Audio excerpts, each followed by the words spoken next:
အားလုံးပဲမင်္ဂလာပါ for YouTube channel ကနေပြန်ပြီးကြိုဆိုလိုက်ပါတယ်အဲ့တော့ဒီကမှာတော့ကျွန်တော်ဒီ programming language တစ်ခုဖြစ်တဲ့ Python ကိုပေါ့နော်လေ့လာလို့ရမယ့် app တစ်ခုနဲ့မိတ်ဆက်ပေးသွားမှာဖြစ်ပါတယ်အဲ့တော့ဒီ programming language Python ကိုတော့ developer တွေကဒီ web development တို့နောက် data analysis တို့ဒီ machine learning တို့ပေါ့လေအဲ့ဒါတွေကိုလုပ်ဖို့အတွက်ရည်ရွယ်ချက်နဲ့သုံးကြတယ်ပေါ့နော်ပြီးတော့တခြားလဲဒါသုံးလို့ရတဲ့နေရာတွေအများကြီးရှိသေးတယ်ပေါ့လေဟုတ်ပြီအဲ့တော့ဒီ app မှာဆိုရင်ဒီ Python ကိုအခြေခံနေပြီးတော့မှ advanced အထိဒါလေ့လာလို့ရမယ်ပေါ့နော်ဆိုတော့ဒီ app ရဲ့ site ကလည်းတသေးလေးပဲအဲ့တော့ကျွန်တော်နဲ့အတူဒီ Python ကိုစိတ်ဝင်စားရဆိုရင်တော့ video အဆုံးထိလိုက်လံကြည့်ရှုပေးကြဖို့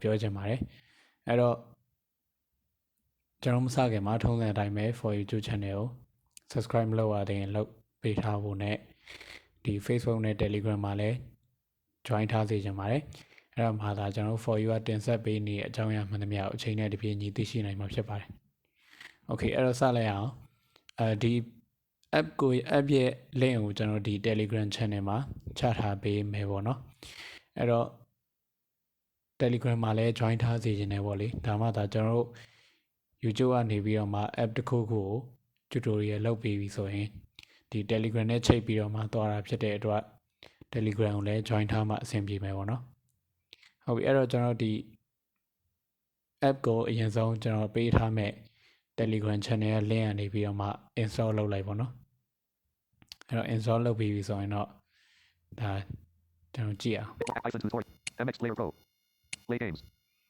Play Store Python tutorial ဒီ Python tutorial ဆိုတဲ့ app ပေါ့နော်အဲ့တော့ဒီ app ကိုပထမဆုံးဖွင့်တဲ့အချိန်မှာတော့ internet ဖွင့်ထားဖို့လိုတယ်ဒါပေမဲ့နောက်တစ်ခေါက်တွေကြာရင်တော့မလိုတော့ဘူးပေါ့နော်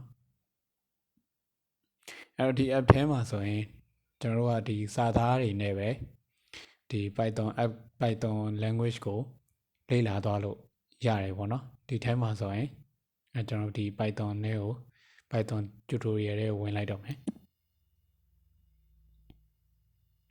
Python tutorial အဲ့တော့တခါတလေတော့သူကကြော်ညာတက်တာမျိုးတွေရှိတယ်ဒါပေမဲ့ဒီဗီဒီယိုကြော်ညာတွေမဟုတ်ဘူးပေါ့နော်ဒါစာနဲ့ပဲတက်တဲ့ဟာတွေဆိုတော့အရင်အနှောက်အယှက်မဖြစ်ဘူးပေါ့ဗျာပြီးတော့နောက်တစ်ခုက internet လည်းပိတ်ထားမယ်ဆိုရင်ဒါတွေကပူစရာမလိုတော့ဘူးပေါ့နော်ဟုတ်ပြီအဲ့တော့ဒီထဲမှာဆိုရင် back button 1 Python overview စချင်းမှာတော့သူကဒီ get started ကိုနှိပ်ပေးရမယ်ပေါ့နော်အဲ့ဒါပြီးရင်တော့ကျွန်တော်လက်ရှိအခုရောက်နေတဲ့ main screen ကိုရောက်လာမယ် back Python tutorial back button ဒါ back button ပေါ့နော်1 Python overview ဒါ back button image button Python advanced button Python basic Python tutorial sorry ဒီမှာဆိုရင် best way to learn Python ဒီမှာ best way to learn Python ဆိုပြီးတော့မှသူကပြောတယ်ပေါ့လေအဲ့တော့တကယ် best way ဖြစ်လားမဖြစ်လားတော့ဒါကိုယ့်အကိုလေ့လာကြည့်ကြပေါ့အဲ့တော့ Python basic ဒီမှာ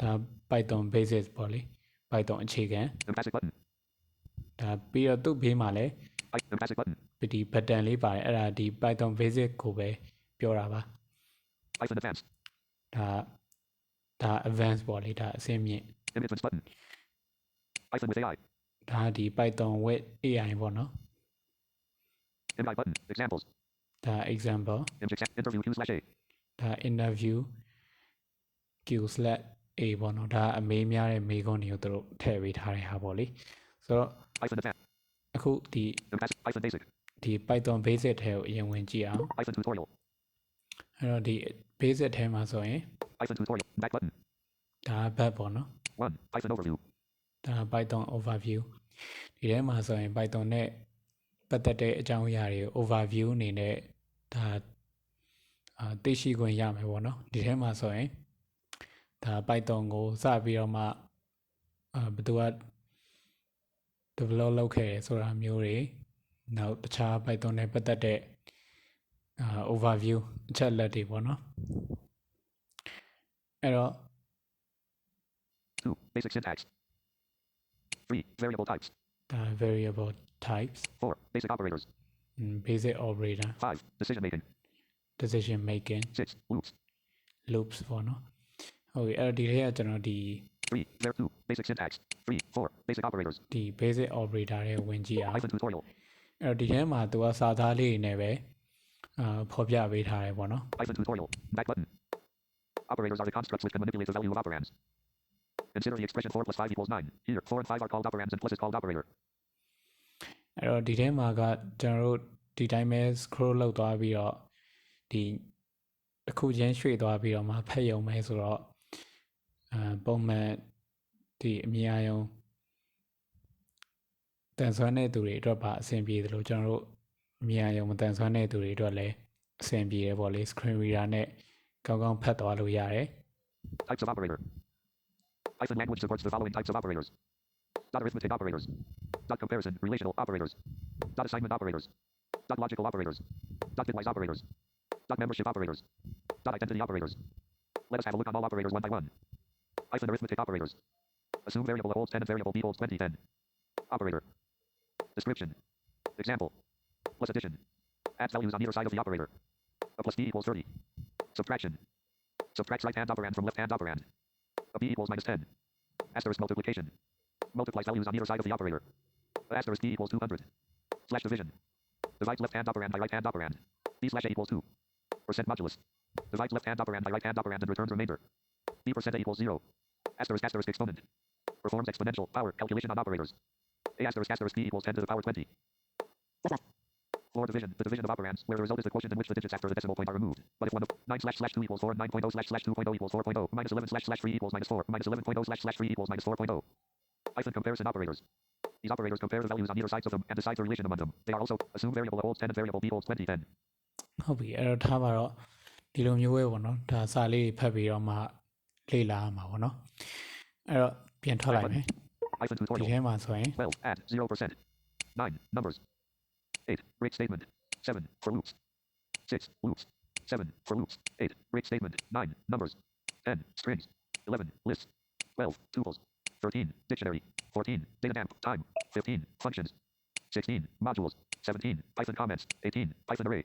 19. Regular expression. Text 1. Python tutorial. Text 1. ဒီမှာဆိုရင်ဒီ test လဲလုပ်လို့ရတယ်ပေါ့နော်ဒီသင်ခန်းစာနဲ့ပတ်သက်တဲ့ test တွေကိုလည်းကိုယ့်အကိုစမ်းကြည့်လို့ရတယ်အဲ့တော့ဒါ Back button. basic ပေါ့လေးပြန်ထွက်လိုက်မယ် Python tutorial. Example Python advanced. Python basic. ဒါ basic ပေါ့လေ Basic button. ဒီဘေးနား button နှိပ်ရင်လည်း basic ထဲကိုပဲရောက်မှာပဲ Python advanced. ဒါ advanced အဲ့တော့ advanced ထဲကိုဝင်ကြည့်အောင် Python tutorial. အဲ့တော့သူ့ခေါင်းစဉ်လေးနဲ့သူအစင်လိုက်တာလေ့လာသွားရုံပဲပေါ့နော် 3. Exception at 2. 5 1. Command line arguments. 2. File IO. 3. Exception handling. 4. Class and object. 5. CGI programming. 6. Networking programming. 7. Sending email. 8. Multi-threading programming. 9. XML processing.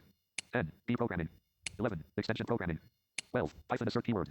13. Python magic method. 14. Python stack and queue. 15. PySpark lib. 16. Python decorator. 17. Python generator. 18. Web scraping. 19. Python JSON. 20. Python inner tools. 21. Python multiprocessing. Text 1. Python tutorial. ဟုတ်ပြီအဲ့တော့ဒီ test တွေကိုလုပ်မယ်ဆိုရင်တော့ internet ဖွင့်ရမယ်ထင်တယ်ပေါ့လေဒါကတော့ကိုယ့်အကိုဒီ language ကိုစိတ်ဝင်စားရင်လေ့လာကြည့်ကြပေါ့ Back button. Python tutorial. Exam share. Insert share. Button. Share. Examples button. Examples. Button. Examples. Python with AI.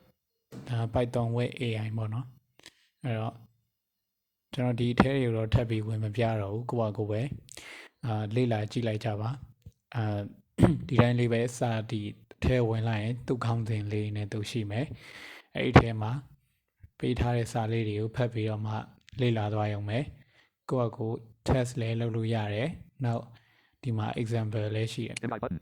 Examples. ပေါ့နော်ပြီးတော့ Examples button. ဒီ Interview Q/A. ဒီ interview အမေးများတဲ့ဟာတွေလည်းရှိတယ် Here, what is Python? Name some of the features of Python.